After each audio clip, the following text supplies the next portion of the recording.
Pulihkan lingkungan pendidikan Brimob Aceh, bersihkan Dayah Baitul Huda.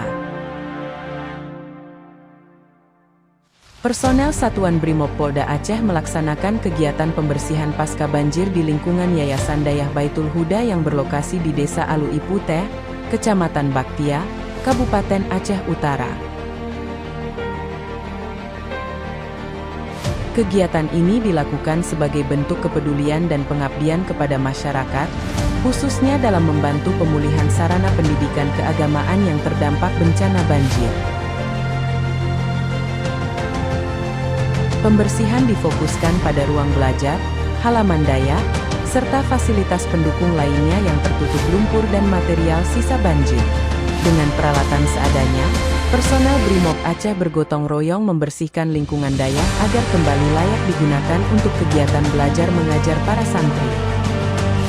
Kehadiran personel Brimob Aceh disambut baik oleh pengurus daya dan masyarakat sekitar. Selain membantu percepatan pemulihan lingkungan, kegiatan ini juga menjadi wujud nyata sinergi antara Polri dan masyarakat dalam menghadapi dampak bencana alam.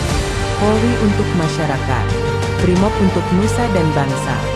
Ibu-ibu ini mendidik adik-adik kalian bapak supaya ke depannya berhasil.